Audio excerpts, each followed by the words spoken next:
Good evening. If I could go ahead and call to order the city council meeting for the city of Glendora for Tuesday, April 25th, 2023. For the audience here tonight, the city of Glendora utilizes hybrid format to allow for participation both in person and virtually. In consideration of others, those in the audience, please silence your phones and electronic devices and refrain from speaking unless recognized. Let the record show that all council members are here and accounted for. And then I will ask the city attorney to read our closed session title. Thank you, Mr. Mayor, members of the council, and ladies and gentlemen. The city council has two items on its closed session agenda tonight. Both involve ongoing real property negotiations. The first property that will be the subject of closed session is the so-called Dale Road property. 1762 is its common street address. Its assessor parcel number is printed in the closed session agenda. And then there are a series of surplus properties identified by their assessor parcel numbers that will also be the subject of tonight's closed session agenda, item number 2. Thank you, Mr. Mayor. Okay, thanks, Bill. I will go ahead and open public comment. I don't have any public comment cards. Do we have anybody on Zoom wishing to speak? No, I'll have staff. Okay, then I'll go ahead and close public comment and I will recess us into closed session.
I've been one for a long.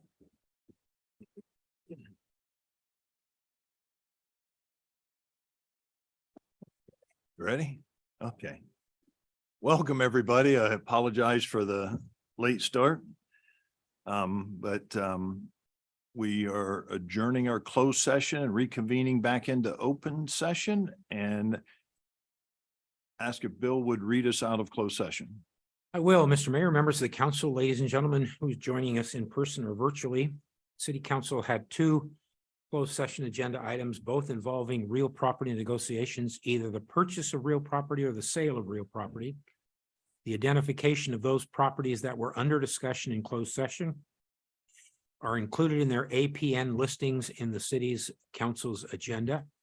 In both cases, there was a privileged and confidential briefing. Questions were asked and answered. Further negotiating direction was given, but no reportable action was taken. Thank you, Mr. Mayor. Thanks, Bill. Okay, actually, well, I was supposed to get back here in time to choose somebody to lead us in the pledge. So I'm looking for volunteers to lead us in the pledge. No, oh, I got volunteers back in the back here. Okay, so we are going to, Pastor Rio Martinez of the Glendora Alliance Church is going to lead us in invocation. And are those your kids? Okay, and so you're going to help the pledge as well. If everybody would please stand. Start with the invocation. Yes. Let us pray. Mighty God, we thank you for your mercy and righteousness, for the sweet compassion you shower us with every day. Thank you for blessing the city of Glendora with wise leadership and for the residents who make Glendora a special place to live, work, and play. I pray you fill this chamber with your presence and your counsel as this meeting takes place. In all things, may justice and peace be ever at the forefront of the agenda, and may Glendora continue to prosper by your hand in the actions of her people. Continue to bless and protect our military, continue to bless and protect our first responders, and continue to bless and protect our teachers in our schools and all the other public servants who never tire to do good. Bless the remainder of this evening. In the name of Jesus, we pray, amen. Amen.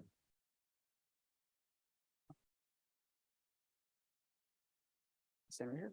And if they want to introduce themselves before they start. What's your name? Julian, Your name? Stella, Okay. Stand up. Right hand on your heart. Face the flag. I pledge allegiance to the flag of the United States of America.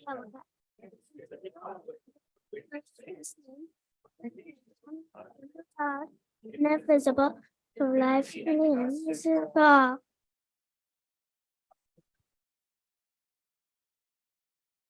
Thank you, guys. I really appreciate it. Okay, so we're starting out tonight. We got presentations from our student reps, and I understand this is going to be the last time we see you guys. So let's start from Glendora High School, Lavana Chen. Is Lavana here? No. Charter Oak High School, Vivian Salazar. Welcome, Vivian. Good evening, Mayor and members of the Glendora City Council. Thank you for this opportunity to share the fantastic things that are happening at Charter Oak High School. Throughout the month of April, our seniors have heard their final decisions from colleges, and all of our students are continuing to work hard into their final weeks of the school year. COHS's theater production is COH's theater is currently running its production Singing in the Rain. The show has been running from April 20th through the 29th, and tickets can be bought at charteroakdrama.ludus.com. Charter Oak celebrated prom throughout all of last week. We celebrated the days leading up to prom with a spirit week, ending with our anticipated Bring Anything But a Backpack Day. Our prom was hosted this past Saturday on the 22nd at the Fullerton Event Center. The theme was A Night Under the Stars, and the beautiful weather and the beautifully decorated event made it an incredibly memorable night. Throughout the month of May, our upper grade students will begin IB and AP testing. Additionally, finals week will begin on the 22nd and will end on our last day of school on the 26th. Our senior graduation commencement ceremony will be on Thursday, May 25th at the Louis Farrar Stadium from 5 p.m. to 6:30 p.m. Finally, our graduating seniors will enjoy their grad night at Universal Studios on the 26th. Thank you. Okay, thank you, Vivian. And don't go anywhere. We got a little presentation afterwards. Up next, Whitcomb High School, Josh Mandel. Good evening, Mayor and City Council. Thank you for having me here to speak on behalf of Whitcomb. Mount SAC was once again here this week to talk with students and move to the next portion of registration for both the summer and fall sessions. Citrus College was here earlier in the month to meet with our seniors. Mr. Letourneau spoke at the end of the month to give his board report to the Glendora USD Board of Education. This was an opportunity for him to give an overall update on the status of Whitcomb and where we are headed in the future. Mr. Letourneau also spoke last week at the Glendora Kiwanis Club to thank them for their service to our students and school. As you know, the Kiwanis Club, along with the Glendora Police Officers Association, sponsor our 3 principal honorable breakfasts each year. The Friday before spring break was the prom, which was held at Glendora Country Club. It was a truly fun event, was well attended, and the students had a great time. We had a very successful career day 2 weeks ago. We had 8 very fine community members come to the school and meet with our students to discuss various professions. The students had an opportunity to select 3 presenters of their choice, which always makes for a positive career day. We started our state testing last week for our Whitcomb juniors. They were less than thrilled, but majority of them showed. At the present time, we have 5 students that did not show for 1 or more tests, but we will continue to get them tested over the next couple of weeks. Senior checkout will begin in about 3 weeks, which means we are starting to get into graduation mode. Once again, we will be holding our graduation at the Hugh Performing Arts Center at Citrus College on May 23rd, at 5 p.m. Since I am graduating, I am looking forward to seeing you there for the final event for our seniors. As I'm sure you all have heard, Mr. Letourneau is retiring this year after 10 years as principal at Whitcomb. The district is currently in process of interviewing candidates for this position and should have someone in place in the next couple of weeks. Thank you for having me. Thank you, Josh. And we will all be there, I'm sure. Next up, St. Lucy's, Olivia Risk. Welcome, Olivia. Thank you. Good evening, Mr. Mayor Boyer and esteemed City Council members. I am delighted to give a report tonight on the month of April at St. Lucy's Priory High School. We began with a school-wide talent show where regents of all grade levels showcased their wonderful talents, some being singing, dancing, and comedy. We even had a student duo perform a rendition of Man or Muppet. Students gathered in the amphitheater for a Pies for Puppies event the following day. Our faculty and staff graciously volunteered to have students pie them as a fundraiser to bring puppies onto campus during our upcoming AP tests. The tests will take place over the course of the next 2 weeks, and I'm happy to report that puppies will be at St. Lucy's on May 10th. This year's musical, St. Lucy's Diner, also occurred in the amphitheater on April 20th and 21st. The performance was a big success, and we are so proud of all of the students, families, support crew, and staff involved. Our seniors, the class of 2023, have continued to receive an abundance of college acceptances, scholarship notices, and awards. 5 seniors received the Baseline League Outstanding Senior Award last week for their athletic and academic achievements. This past Sunday, 2 were additionally awarded the Habitat of Humanity Community Builder Award for their philanthropic efforts in our community and beyond. Regent athletes have continued to work hard in building for the end of the season championships. Track and field competed in 2 high-level invitationals. Swim and dive secured multiple decisive wins and swam some of their best times at the Mount SAC Invitational. Our mountain biking team also concluded another successful weekend at the Vail Lake Finals, and the Clay Target team will compete this weekend in a tournament in Las Vegas. We will celebrate all spring sports athletes on Thursday in the gym and hold tryouts for next year's dance team after school.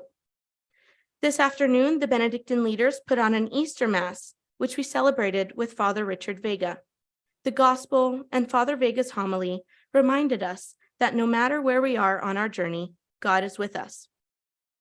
Our graduation will be on June 6th in the amphitheater at June 2nd in the amphitheater at 6 p.m., and we would love to see you all there. Seniors are also celebrating during grad night on May 12th, and there's a plethora of senior activities planned, including a senior breakfast and an award ceremony. As a member of the St. Lucy's community, I feel honored to have been selected to serve as a student representative for the past 2 years. This is my last student report before I will graduate, and I would like to extend my sincere gratitude to the Glendora City Council for welcoming me with open arms ever since. You have all helped me grow during my final 2 years at St. Lucy's, and I will always cherish this experience. May God bless you all. Thank you so much.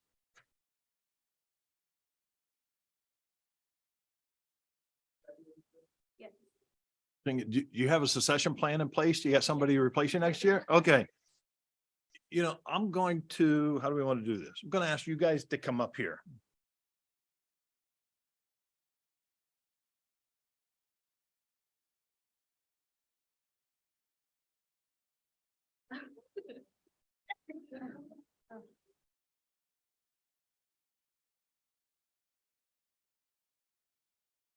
You know, it's really difficult for these guys to come up here and give these reports in the beginning of the year. And hopefully you feel a little bit more relaxed by the time you get to the end of the year. We don't bite, you know, most of the time. Mendel does. Never know. But it shows a maturity and you guys are ready to go out and take on the world. And we're just so excited and looking forward to what your futures are going to bring. And as I always say, when I have the opportunity to meet with young people like you, my future is in good shape because you guys are going to be all of our future. So thank you very much. We do have Vivian. I have a certificate that I'd like to present to you. Olivia. And Josh. And then will you see Desiree? Yes. Okay, I'm going to. And then when you mentioned you had an event, anything but a backpack. So we got the backpacks for you. So if you guys would accept these with our gratitude. Thank you.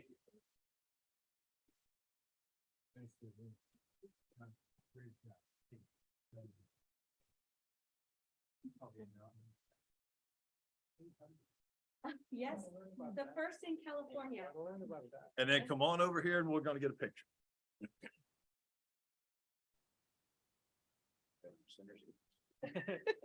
Thank you.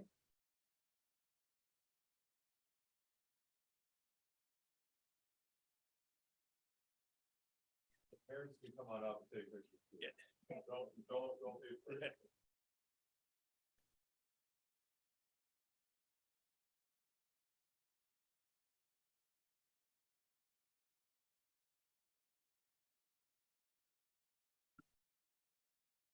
Thank you. Thank you. Great job, guys. Thank you very much. And good luck. Thank you.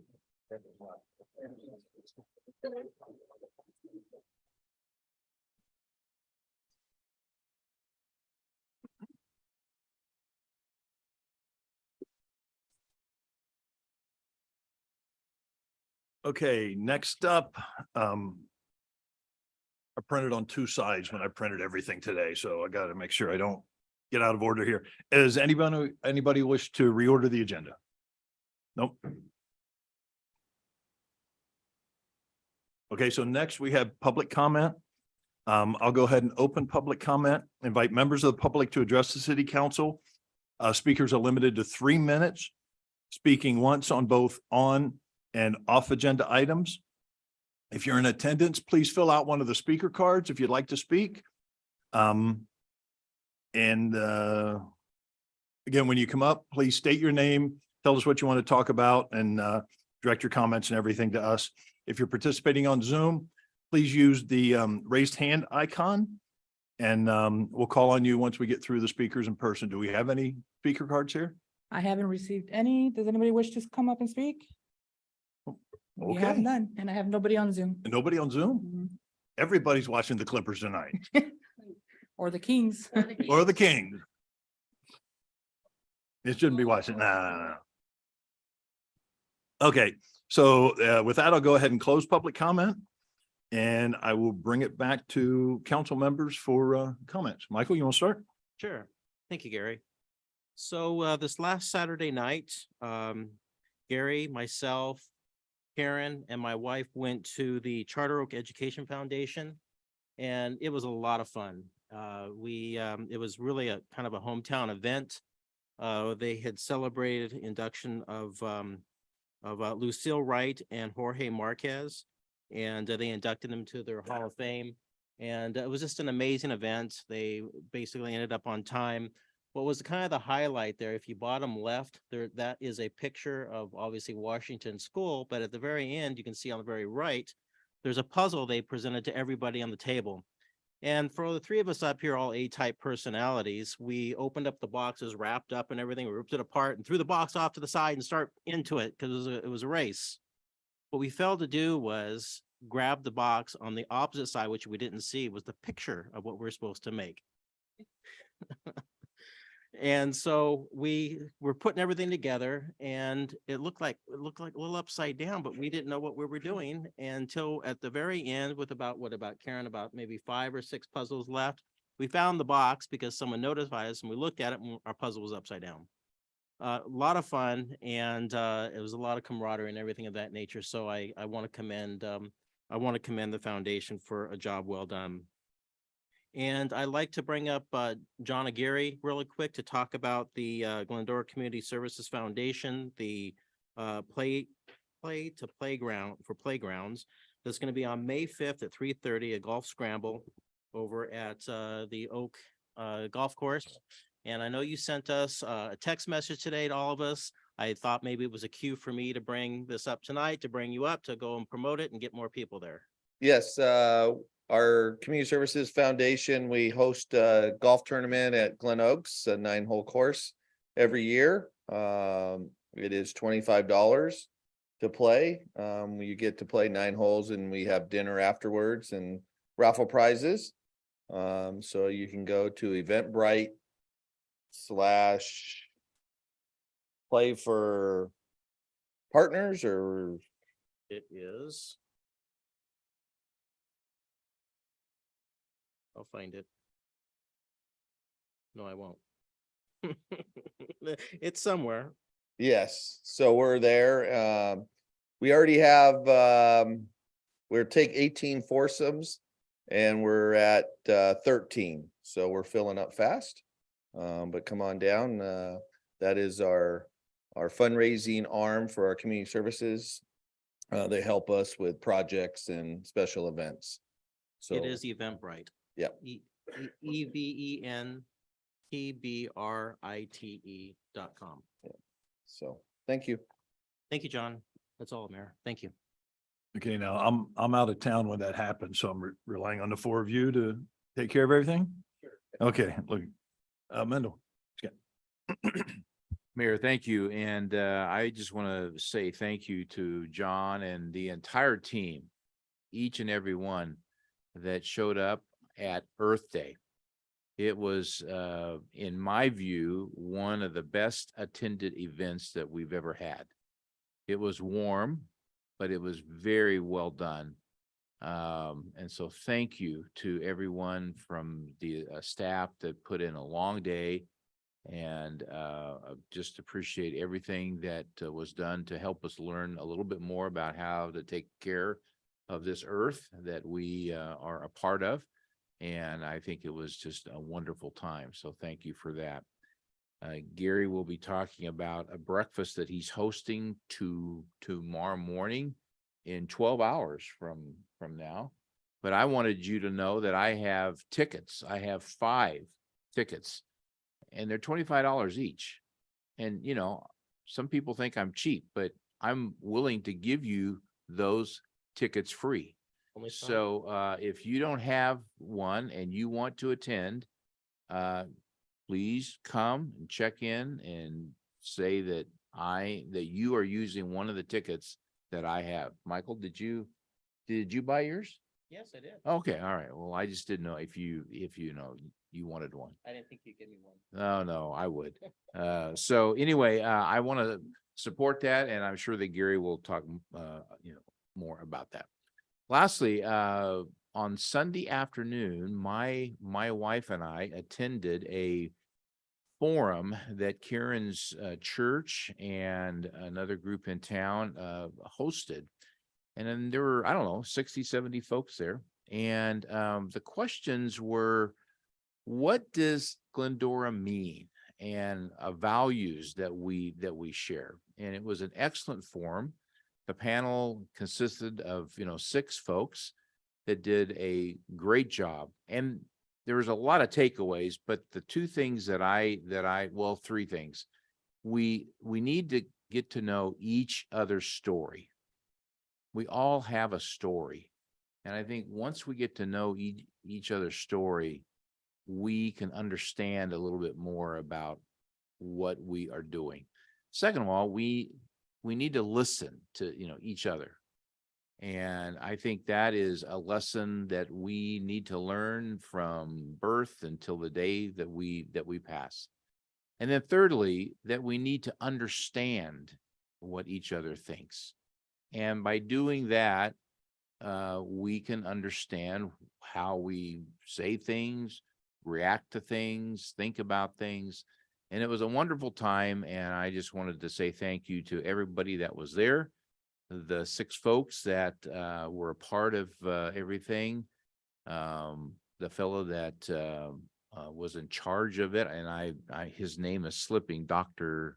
Thomas Allison, a professor yeah, at right. Laverne. And so he did a great job, but it was a wonderful thing. And hopefully some of the bullet points that I talked about are things that we can kind of think about too. So thank you. That's it. Thanks, Mendel. Karen? Thank you. He was not a resident of Glendora, but was at many Glendora events. When Mendel was at the credit union, each year as they would have Patriots Week, Carl Harstein was there as a regular participant of that. Carl served in the Marine Corps and World War II, was in his mid-90s. We all went to celebrate his birthday with him, even during COVID. Did a drive-by. Unfortunately, Carl died this week, and his service will be May 16th at Rose Hills at 3 p.m., a celebration of life, and a visitation May 15th, 5 to 9 p.m. at Rose Hills. So for folks that remember seeing Carl around town, he still fit into his Marine blues and wore those for all of the holidays. Also, tomorrow is internationally known as Denim Day. It's a day to raise awareness about sexual violence. And so if you see folks around wearing denim, you'll know that they are doing that in solidarity with those who have been victims, and also to raise awareness that no means no. So thank you. Okay, thanks, Karen. David? Thank you, Mr. Mayor. And I would like to echo Mendel's compliments to the Community Services Department team and staff for a fantastic Earth Day. I unfortunately was obligated somewhere else, but I sent a spy, my wife, who raved about the great time and the attendance from the entire community. So well done. Going into May, lots going on with, Mother's Day along the way and Memorial Day and graduations and things. So I would ask the community to save the date. Monday, May 29th, which is Memorial Day, the Fairmount Pioneer Cemetery will once again conduct a Memorial Day observance. All are welcome. Thank you. Okay, thanks, David. And the Mayor's Prayer Breakfast is tomorrow morning. If you don't have tickets yet, it's too late unless you got Mendel's phone number. And so anybody contact me and I'll get it for you. But I just kudos to the Ministerial Association, and Karen heads this up every year and does such a great job. I would tell you, long before I ever even thought about being on city council, I always enjoyed going to the Mayor's Prayer Breakfast because it gives you an opportunity to, we come together as a family and you just leave there feeling good about the community. So if you have the opportunity, put it on your calendar for next year. If you can't make it tomorrow, but it is a really great event. I want to also the Earth Day thing. I was talking to, I forget who I talked to, but we're talking about the fact it wasn't that long ago that our Earth Day events, we would come to them. And what we would do all day is everybody that had a booth there would talk to each other because hardly anybody in the community would show up. So again, kudos to the staff that is taking the lead on this and putting it together because it has turned into a really great event for the community. I want to give a shout out and thanks to everyone who reached out at our last council meeting. I made a bit of a plea about one of our elderly residents that was having an issue with trying to get her electricity turned back on. And I would tell you, I was shocked by how many people that work at Edison live in the city of Glendora. I heard from people that work there, people that were retired there. Michael got involved in the conversation. I had so many residents that were concerned and they stepped up to make phone calls and to nudge the issue along a little bit. And I'm happy to report, like so many things that happened in our community, is a series of miscommunications that have been taken care of now. And we're finally going to get this resolved. And had an opportunity to talk to Bonnie and she was very happy. She's been contacted by a little bit of everybody. We also received a number of comments and again, this just speaks about the people of Glendora because there were a couple comments made at our last council meeting about people that had some negative interactions in the city. And I just appreciate so much that people watched that. They saw that we had our neighbors that were in pain and they reached out to make sure that it was being addressed. And so I just want to share with everybody that, the information was passed on to the people that it should have been passed on to. So it will be looked into and it's just another example of Glendorans. We stand up for each other when we need to, and it's always appreciated in this community. So that is it. And Adam. Good evening, everyone. A couple items tonight. First, antique streetlights. The ballots for the proposed antique streetlight lighting area will go out this week. The website's been updated. Greg put it for us on the spotlight where you can click for more information. We should have sample ballots and sample letters that will be out and included on the website, but the engineer's report, assessment totals, and the whole history is currently on the website. And if I can have Assistant City Manager Moises Lopez, please come up. You may have seen in the Glendora report, we are making some huge investments in our infrastructure, and we made a comment about streets and potholes and the rain. And during one of our council briefings, the mayor indicated that we'd like to share a little bit about the craziness that we've been dealing with of late with all the rain in the streets. So without further ado, Mr. Lopez. Sure. Good evening. Thank you very much. I'm going to highlight two issues that we've encountered over the last couple of weeks. First, let me say lots of rain, very good.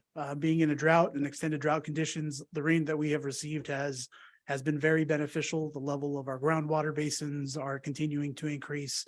The water that we have stored in dams is being released slowly through the spreading grounds to recharge our groundwater basins. So this year, for the first year in a couple of years, the State Water Project will honor 100% allocation to us. That being said, we remain in drought conditions. Our part of the water that we receive is from the Colorado River Basin.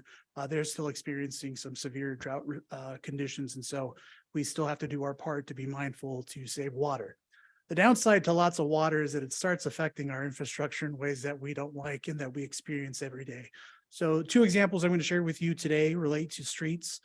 This one is on Foothill, just east of Amelia, where we have a sinkhole that we caught early. We started seeing a large impression in the roadway. You'll see it there kind of marked with the white paint marks there at how big that area is. To give you a little bit of a perspective, we have a storm drain there that runs north towards the country club and then south, and it connects to other infrastructure in San Dimas. We took to figure out what was going on. We actually sent in a video camera. So these are two still images from the video that we secured. And what we see is that the corrugated metal storm drain pipe that was installed has some damage as a result of corrosion. And we've got holes that are visible. So our course of action there is to install a liner that'll run the length of the storm drain of approximately 100 feet, which we have to custom order at the dimensions that we need. This is a 24-inch corrugated steel pipe. We expect that material will arrive over the course of the next 2 to 3 weeks. So we ask for our residents' patience as we keep that lane closed while we make the necessary infrastructure repairs there to be able to address it and then come back and fix the street so that we have a nice smooth street as much as possible. The second one I want to highlight is kind of a unique condition. This is on High Country Drive. It's in the eastern portion of the South Hills area, just off of Hunter's Trail. The image on the left is what it looked like before we removed the asphalt. So on trash day, our Athens trucks were out there picking up trash. And because of the amount of water and the clay, with the weight of the truck, it basically sunk into the asphalt. Severe damage. You'll notice that the picture on the left where the asphalt is cracked or alligatored, a lot of water had already started percolating. That's the reason. And so we dug a ditch approximately 20 feet by 60 feet long on High Country Drive, and actually dug 2 holes that are roughly 2 to 3 feet deep. The image on the left was one of them. The image on the right was the second hole. Over the course of the last couple of weeks, we've seen water percolate up through those holes on a daily basis. We've seen some slowing down in one of them over the course of the last couple of days. And so we're hopeful that we'll be able to close that down over the next couple of weeks. We want to acknowledge and appreciate the patience of the one homeowner who has been severely impacted. We've basically cut off access to their driveway as a result of this work, but they're happily able to park overnight just a little up the street or down the street to accommodate them. But these are the types of things that we simply don't anticipate. Doing a little bit of a research with our team, we discovered that High Country had a similar condition approximately within the last 5 years. And so this is an issue that's going to continue for us anytime that there's a substantial amount of rainfall. It's not too dissimilar if you've read in the news from what's going on in Claremont or in Monrovia, where groundwater levels there a little bit close to the ground surface where they're starting to percolate up. So I want to also thank and appreciate our public works staff who is doing an incredible amount of work to try to patch every pothole that we have in town before we do some more substantial repairs. And I would be remiss if I didn't take the moment to plug the fact that if any member of our community sees something, please tell us. You can give us a call at 626-914-8246. That's the front counter phone for the Public Works Department. You can also submit a work order request on our website under the Report a Problem tab. Mayor? Thanks, Moises. You know, I personally, I thought this was important. It's not quite as easy as Arnold Schwarzenegger makes it look, where you just grab some bags from Home Depot and go out and dump them in the holes. The staff's doing a great job, taking care of these issues, but sometimes, as we see here, it's an issue that's been around for a long time and nobody would have ever thought a spring would pop up underneath of a street. So I appreciate the update and appreciate everybody's patience as we get through this. Thanks, sir. Hey, thanks. Anything else, Bill? Oh, okay. Next up, item number 5, presentation of a proclamation declaring April 30th through May 6th, 2023 is Municipal Clerks Week in the city of Glendora. And I believe, Mendel, you're going to read the proclamation. Mrs. Sussman. This is a great event and it's going to be a great week. And Kathleen has had a couple of tough days because she's an avid Kings fan. And so they lost the other night and they're currently down 3-2. So I and the council are here to bring a smile to your face and joy to your heart as we celebrate the office which you have. And so it's great to be able to talk about this. And as you and I have talked, these things are kind of a mundane thing, so I'm going to add some flavor to what is written here, and it's all good. So just sit back and enjoy it, and then we can have the photo op. But whereas the office of the city clerk is one of the oldest within government, that doesn't mean that Kathleen is, but the office that she shares is. So to tell you how old this office is, the first man that had this office was Wallace. His first name was J.E. And he was the one that counted the votes back in 1911 to figure out if we were going to be a city or not. Now, we all know about votes and how they're counted. Well, even back then, it was very close. And it was a hotly contested vote, and it passed by 42. Some things never change. You are going to be counting votes here, I believe, in June for the antique streetlights. And so the office that you have is a pillar of what our government is. And whereas the office of city clerk enables the citizens to come and access all forms of different things. One of the things that they have done very well is offer passports. And I know when this idea was brought up, I'm sure that Kathleen said, what are we going to be doing? But since 2021, they have approved, offered, and handed out 2,430 passports. This morning, I walked in around 10 o'clock, and there was a family of 4 there getting pictures and all of the information, and they were thrilled because of the service that your entire team gives. And so it is one of the most important links that citizens have to what our city is. And whereas the professional, and I want to emphasize that, professional city clerk serves as a information hub for all of us. They serve not only for all of us, but for the city, the county, the state, and federal government. And they are impartial, neutral. And I know in government, those terms are sometimes you go, really? But they really are, because they're there as a, information hub to give you everything that, you've asked for. And lastly, whereas the city clerk is involved in making sure that there's advancement in their ability to serve us each and every day. And I'm very pleased to, indicate that she is involved with state and local and national groups that enable her team to, grow and serve more. Now, I've used a word here, a lot, serve, because that's what they're really here for. Kathleen, we really appreciate the leadership that you have taken to equip your team to, do such a great job. So now, therefore, we, this council, say that the week of April 30th through May 6th is Professional City Clerks Week. It's your week, and it's your entire team's week. The mayor has signed this, and we want to just say thank you for the incredible job that each of you do, but especially you, for all of the hard work that you do. So would you join me? Well, Mendel, now that Kathleen's head is so big, she's going to have trouble getting out of the room. Going to ask Lorena to join Kathleen as well to receive this proclamation.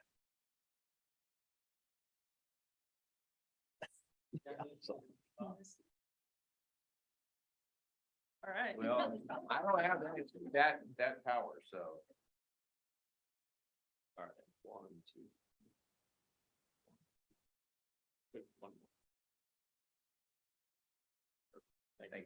Thanks a lot. Thank you. Thank you. Thank you very much. Okay, who wants to say a few words? Oh,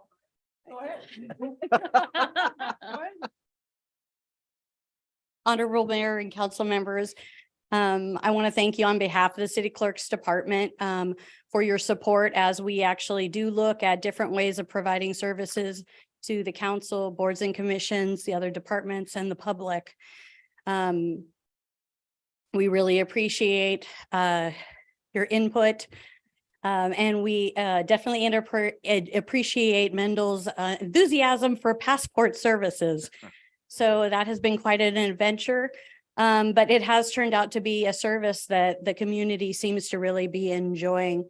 We get a lot of input and compliments about the service being offered. In fact, they're talking about wanting us to do it on Saturdays now. So we'll figure out how that goes.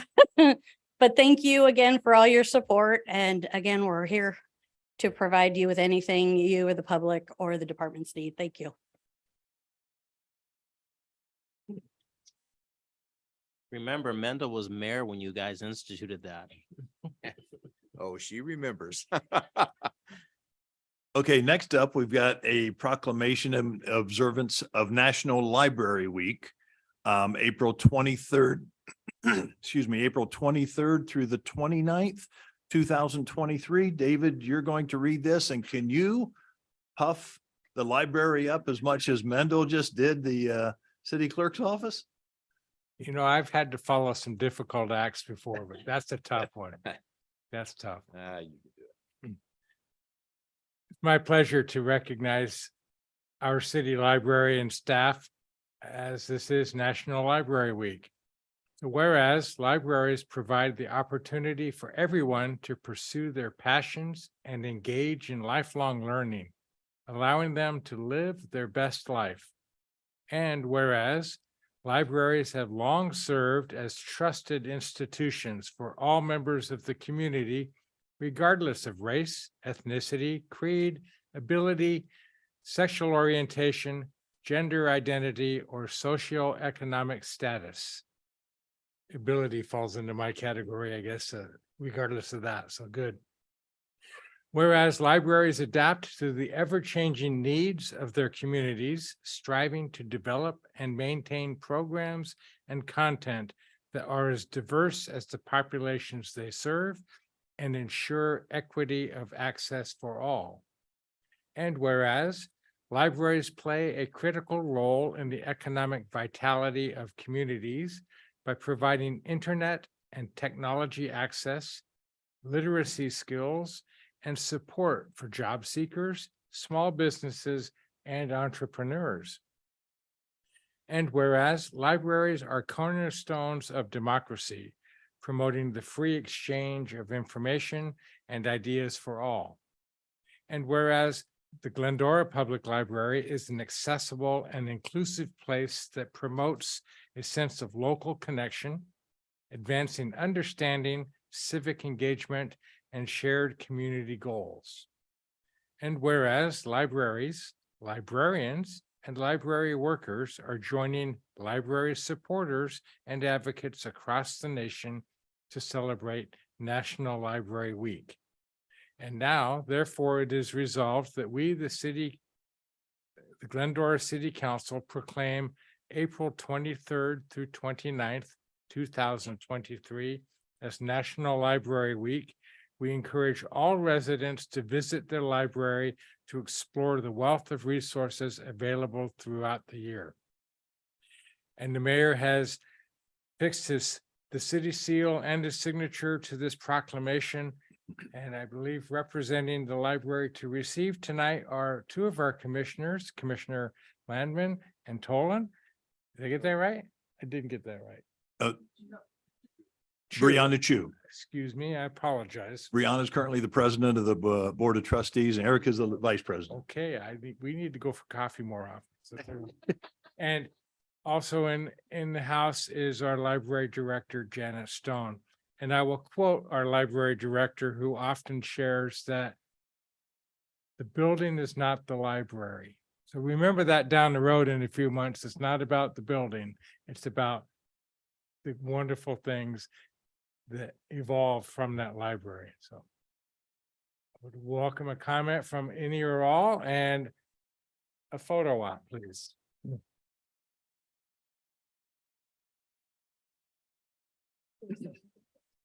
Okay. Thank you, Councilmember Friedendahl and the rest of City Council for recognizing one of our favorite weeks of the year. This year's National Library theme is There's More to the Story, which fits very well with what you were saying earlier. And an anecdote that I would like to share is that last year, Erica and I went to Serving with a Purpose, which is a conference that's held annually for librarians, trustees, and friends of the libraries all around the country. And a keynote speaker had just finished. They opened the session for Q&A. I raised my hand. I shared which library I was representing. And after that session, Erica and I literally had a line of people outside of our table waiting to share stories about how they have interacted or connected with the Glendora Public Library. And these are people who, these are people who either lived in Glendora, passed through Glendora, or know of Glendora through friends and family. So at that moment, I felt really proud to be representing a library that means so much to me, but also a library that apparently means so much more to people outside of Glendora. So thank you. And piggybacking off of President Chu's comments, the number one comment that kept coming up was everybody seemed to know Janet Stone. She's like a rock star. And where was that? Was it Palmdale? Was it Ontario? Well, no, the person, I think I can't read. It was insane, very impressive. But I fully believe that the heart of the community can be found within the library, wherever the library may be located, but wherever the library is, there's the heart and the pulse of the community. So thank you very much for all of your support. Hey, thank you. Can we get a picture? Janet, you gonna join the picture? No? She has to. Janet. You need to cement your rock star status. I will take this time to note that the Mayor's Prayer Breakfast tomorrow is in honor of the library. We chose the library as a theme this year. And we're really looking forward to hearing from Janet tomorrow morning.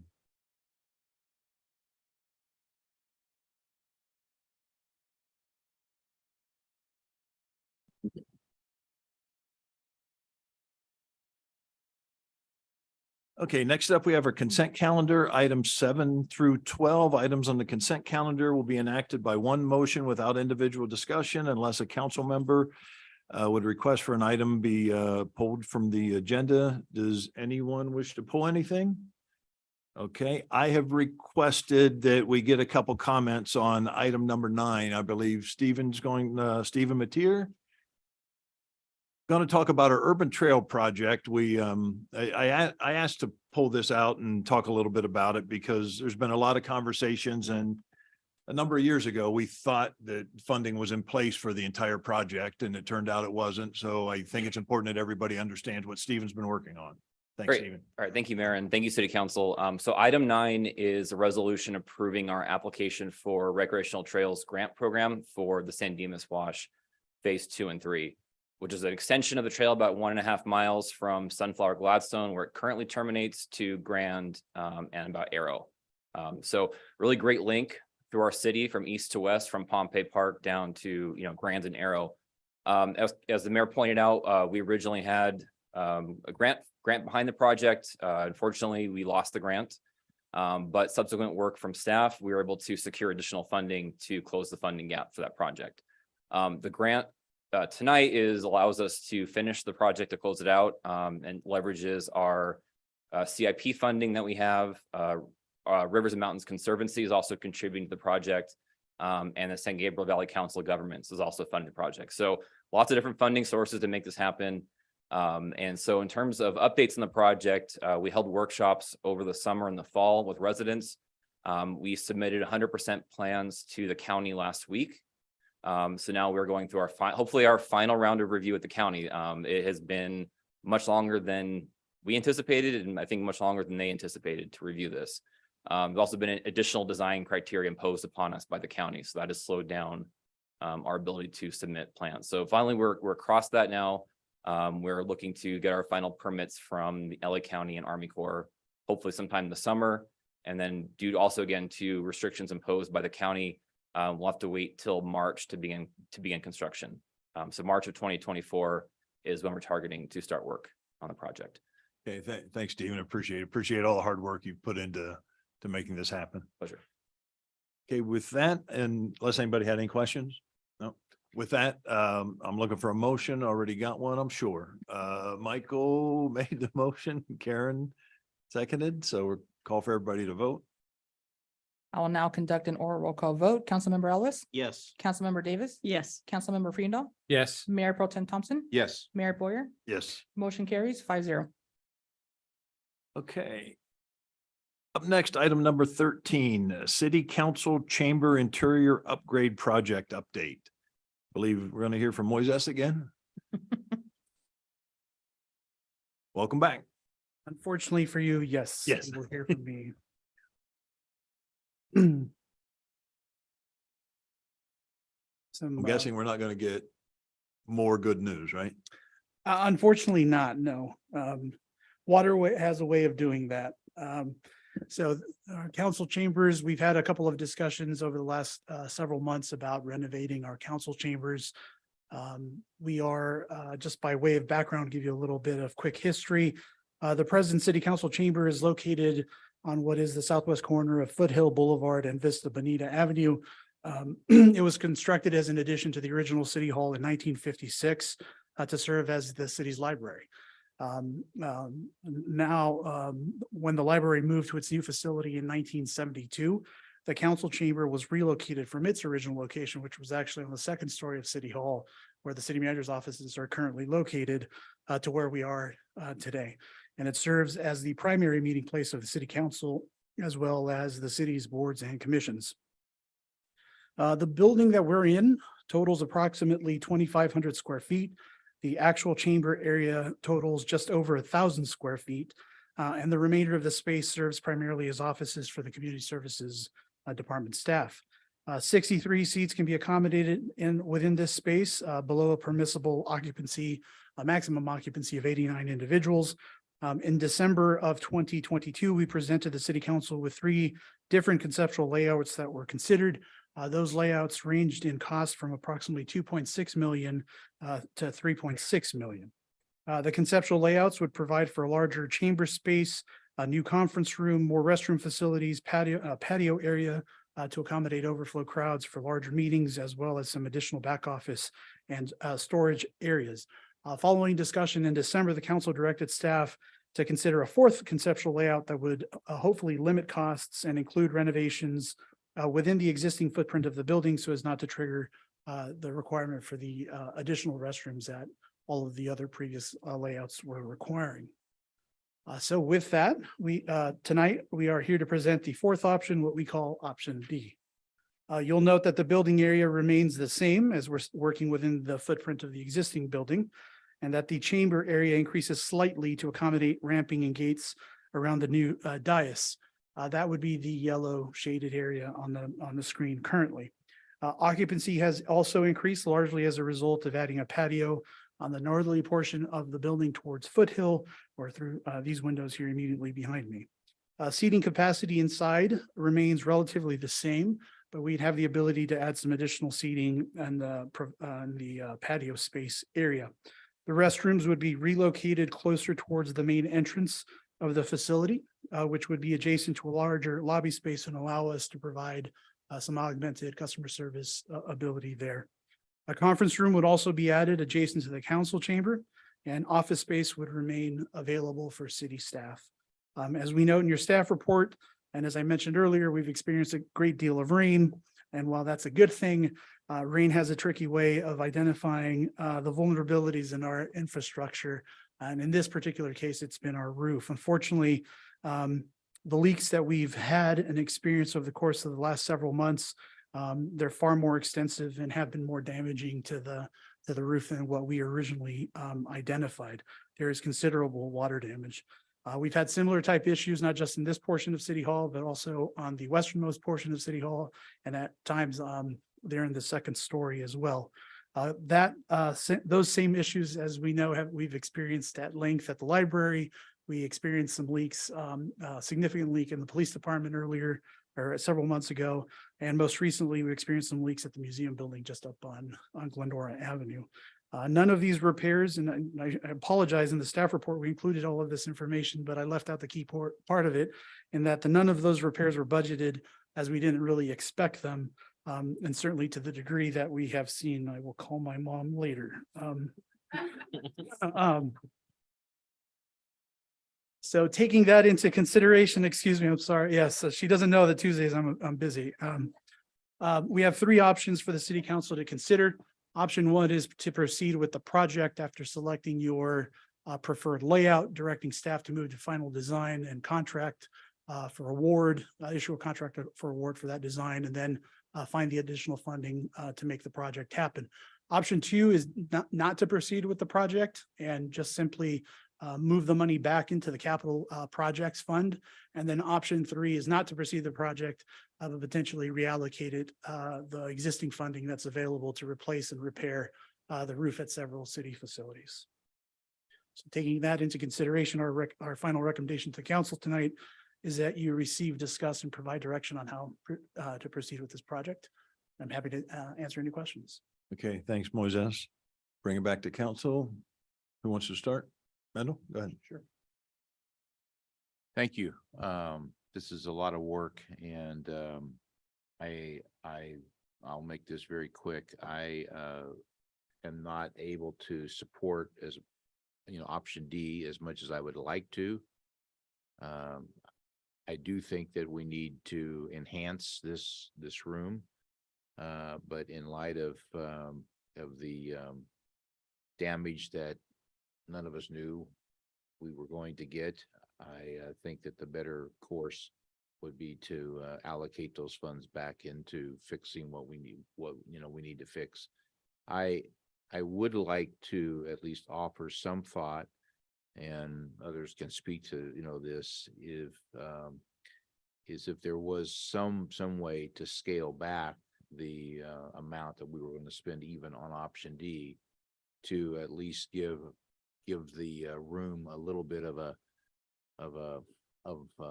an upgrade, paint, curtains, just some smaller end stuff, chairs that we occupy, and I don't know what that would cost, but I think that the prudent thing is just to fix what we do, and then in another year or to look at this again. So that's what I would say. Thanks.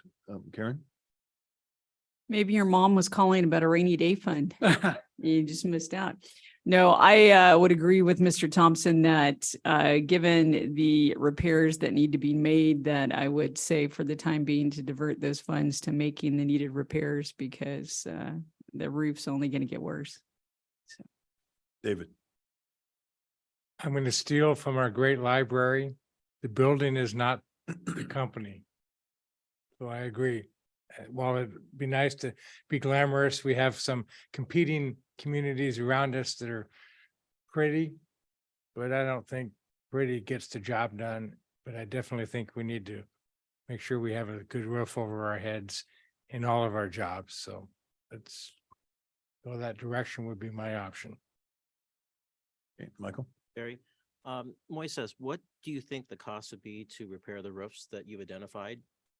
We actually estimated in totality about $1.5 million. We're actually working as part of the upcoming 2-year budget process to include an allocation to begin repairing some of those roofs. So we're kind of working towards that. I can't support any of those previous plans. It's just way too expensive. There's other things we need to be doing. And to Mendel's point as well, there's some things that we're going to do. And I've always mentioned about refreshing this room here. It needs it. It's fairly dated. So I would kind of like to make a motion to direct staff to come back with a plan to refresh this room here, curtains, paint, things of that nature, the AV equipment, try to hide some of the electrical and things of that nature, low cost, and new chairs for Mendel. Wow. And then reallocate the rest of the funds to the roofs to get those roofs repaired, so we don't incur further damage down the road wood rot and things of that nature. So I'd ask for a second on that. Well, if I could just, before we go making motions, because, just my biggest concern, all of the stuff that we need is our council chambers are extremely small. And there are times that we have issues where there are more people here than we can fit in this room. Sometimes they're good conversations, sometimes they're not. And I have a real issue with the fact that when we have people that have a concern about something going on in the community, and we ask them to go sit in another room at City Hall and watch the meeting via closed circuit TV, it complicates the issue. I would really like to see us, the idea of extending the patio past the wall where Vicky's sitting right now. I think that is something that could be done for a reasonable amount of money, extending the roof so that people would be sitting outside, but we live in Southern California for a reason. But at least people would be able to engage and be here in this room when we have those situations. Because I'd venture to say it happens 2-3 times a year. And when it happens, it's important that we have the ability to hear from everybody and they have the opportunity to communicate with each other. Would that trigger any ADA requirements? That in and of itself should not. I mean, I think in something like that, if we obviously need a roof project for those of you who've walked outside, see the outside, and I've needed one for a long time. The logical extension to carry that through could be done as part of the roof project. And I think we can tie that in for a reasonable cost. So I might add, if we're looking at funding, we're going to have conversations in our next 2-year spending plan coming up. It would be best for us to incorporate it during that process, if possible. But I think, Mayor, to your point, those are both reasonable expectations, especially since we're going to be touching the roof line anyway, and a lot of the infrastructure on this building. But it would not trigger additional ADA. So I'll amend my motion to include a possible outside patio with a roof discussion, give staff direction to come back to us with some pricing. Okay, is the motion clear of exactly when you say you want to spruce up the room a little bit? You're just, Gave a list to refresh, paint, curtains, chairs for Mendel, your patio, and So it would just sound like at a summary level, the motion is sort of cobbled together as, if I could request we come back, not necessarily to council for discussion, but include a funding and a project in their next 2-year spending plan in the CIP. That'd be fine. That'd be fantastic. So as we know it, stop the project as we know now, move forward with a re-roofing that includes an outdoor patio over the entire building, look at other city facilities that need a roof, and keep in mind the minor TIs that are included in this room to try to spruce it up. okay. undated. Good luck. Done. Since I've been here a couple times. We'll do our best to make it look like it's part of the building. Remember, Karen, you've been here a long time. Still, you don't have to redo everything every 5 minutes, so. Do I have a second? Second. Please, pero And what I'm giving that based upon what you said about the CIP and next year's budget and all. The councilman amended his motion to include what the mayor indicated. I think we're clear on what a potential project would look like. perfect. So I will now conduct an oral roll call vote, and you should be able to vote as well. Councilmember Ellis, Yes. Councilmember Davis, Yes. Councilmember Freendall, Yes. Mayor Pro Tem Thompson, Yes. Mayor Boyer. Yes. Motion carries 5-0. Okay, thank you very much. Thanks, Moises. Are you on here anymore? Because we can't deal with any more bad news here. No. Okay, thank you. Okay, moving on to new business. Item number 14, approve a 5-year contract for multifunction printers. It was our strategic plan, item number 47. And Sam Robbins here to report. Welcome, Sam. Good evening, Mayor and council members. The item before you this evening is a 5-year contract for the multifunction printers. I'm going to go by our current environment and kind of what we are and how we're laid out now.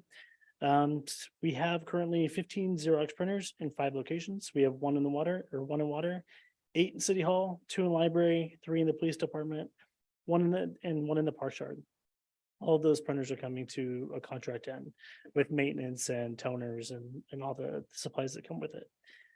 There are no printers at our additional offsites, which are the Teen Center, Transportation, Legion, and the Street Yard, with the exception of desktop printers. Multiple desktop printers that need toner replacements. Oftentimes, when you need maintenance on any of those printers, you're spending the entire amount just to replace the printer because the cost is so expensive. And also no secure print functionality. Basically, what that means is when somebody prints to a printer, you have to jump up and go grab it. If it's sensitive material, print jobs get left on printers very, very often. So in the proposed new environment, all the existing printers are going to be refreshed. We'll bring them current with warranty and maintenance. And then all the printers will come with a follow me print queue. What that means is whenever a user needs to print, they'll hit the print button on their computer. It'll go to the cloud. Any user can go to any printer within the city, look at that print queue, scan in with their badge or their user ID, and the job will print wherever printer they're standing in front of. And we're going to add the additional printers to cover La Fetra, Teen Center, Transportation, Legion, and the Street Yard. Those are all the offices that don't have the device. And we're going to update the library's public printer function by adding current vending payments, such as Apple Pay, Google Pay, and other card services. Costs of the prints stay the same. It's a half a cent for black and white printers and 49 cents for color. And recommendation. And the recommendation is to approve a 5-year contract with MRC to replace the 14 cities' existing multifunction printers and add an additional 5 to cover the rest of the city's offsite divisions in the amount of $55,238.76 per fiscal. And also to approve a supplemental appropriation from the technology fund in the amount of $16,630. And with that, any questions? Okay, bring it back. To anybody questions? Michael? Sam, thank you for your presentation. So I want to be clear on the 55,238.76. Is that all inclusive, or you're on top of that, you need to have the $16,000 on top of that? It's all inclusive. Okay, so it's not separate and apart. No.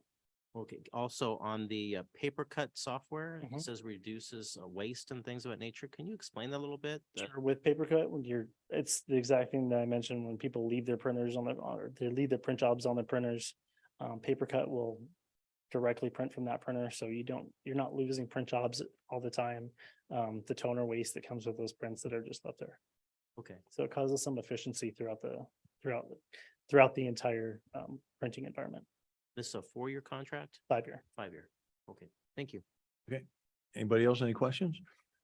Okay, we have a motion by Mendel and a second by Karen. If everyone would please vote. I'll conduct an oral roll call vote. Councilmember Ellis, Yes. Councilmember Davis, Yes. Councilmember Freendall, Yes. Mayor Pro Tem Thompson, Yes. Mayor Boyer. Yes. Motion carries 5-0. Okay, thanks, Sam. Okay, item number 15. Consideration of a resolution approving acquisition of real property located at 1762 Dale Road and authorizing the appropriation of $5 million.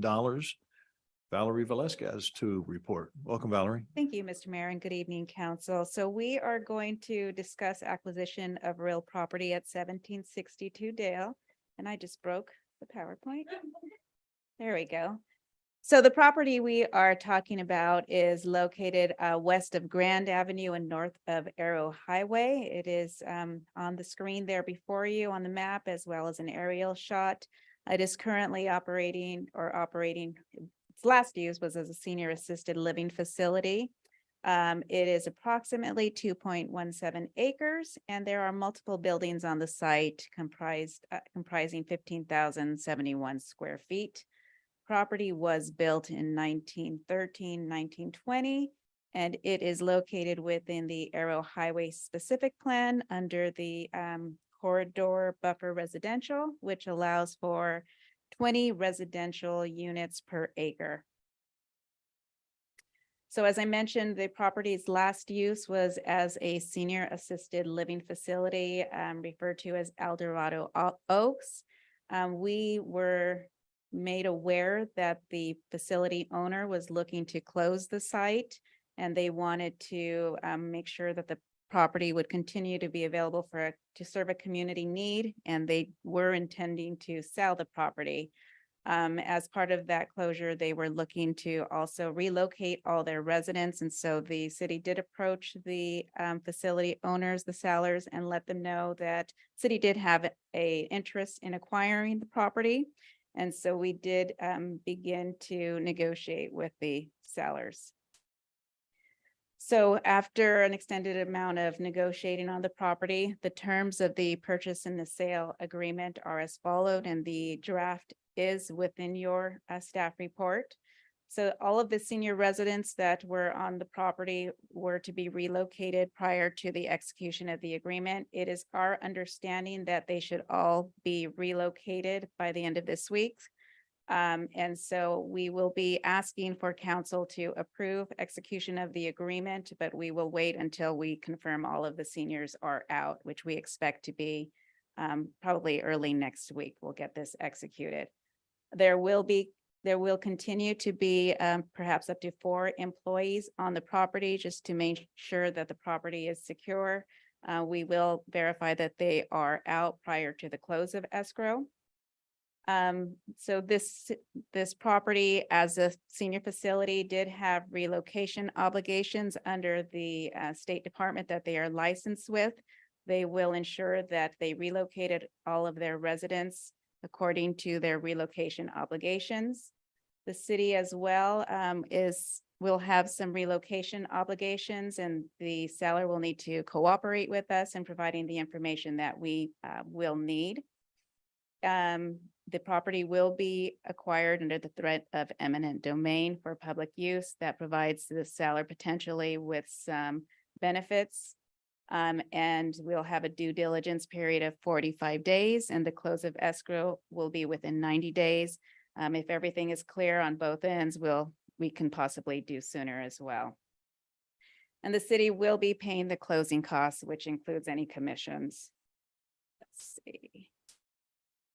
So the purchase price will be $4,725,000. That price was agreed on after 2 appraisals were performed, and it will be funded through 3 different funds. The Housing Authority Fund and the Affordable Housing Funds will cover about 50%, and then the remainder will be covered with Measure E funds. And we are asking for staff to appropriate $5 million to cover both the purchase price and the closing costs. And upon closing, the seller will also release the city from all current or future claims. So upon acquisition, the city will move promptly to make sure that the property is secured, and we'll likely move forward with demolition on the property. And then we will have further council discussions to determine what kind of product we have, but we'll likely partner with a housing developer for housing on the site. And so with that, we are asking that the council adopt a council resolution entitled "The Resolution of the City Council Approving and Authorizing Execution of an Agreement for Acquisition." And again, we'll do that after we have confirmation the seniors are out, and authorize the city manager to execute any documents necessary under the acquisition of the property and appropriate a total of $5 million. And that concludes this report. I'm available for any questions. Okay, thanks, Valerie. Bring it back for questions or comments. I have one. David? I think it's important to identify that the developer and the housing we're looking at is not to return it or turn it as a return on investment for market housing, but rather housing to benefit the citizens of Glendora and offer some senior assistance or some form of housing that works for the community, not just say we're going to build houses and go away. Is that fair to say? The product we determined will be, again, subject to further discussion, but yes, the housing we put on the property will be for households of various income levels, and will probably likely need to continue some level of activity on the site. Great, thank you. Michael, Thank you, Gary. Adam, can we discuss the possible range of products that will be on that property and use? Just watch Moises choke on his water back there. So,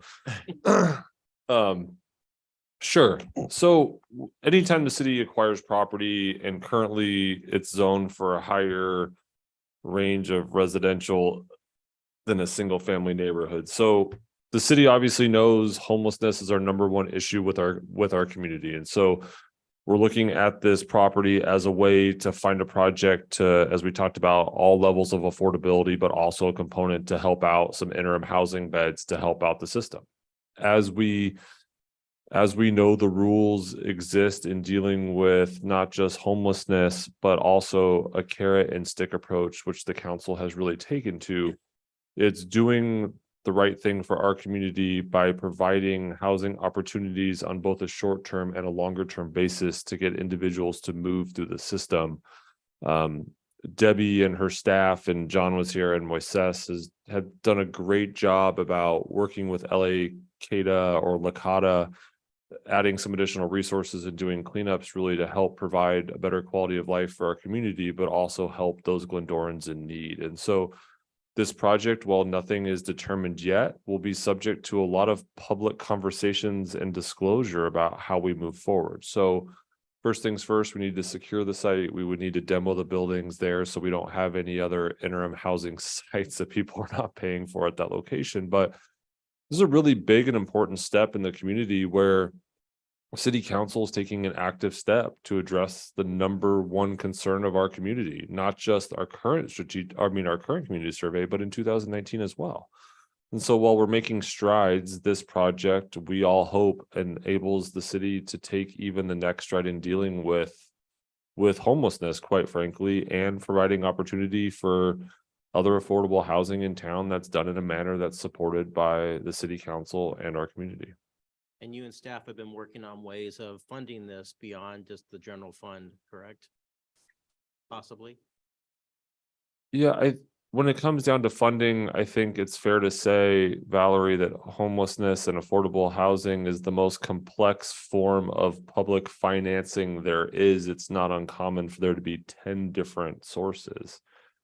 You know, the city council's positioned itself well. Our council members are involved on the COG and the various boards and commissions.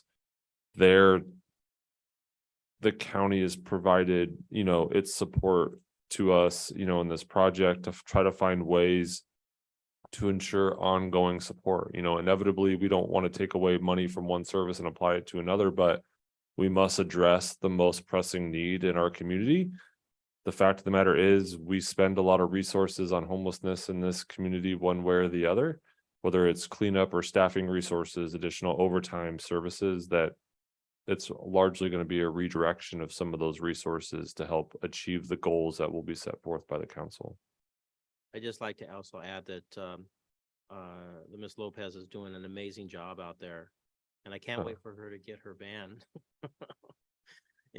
But she's just doing an amazing job, and our count has dropped considerably since you and staff and Debbie have been working this issue. So thank you for all that.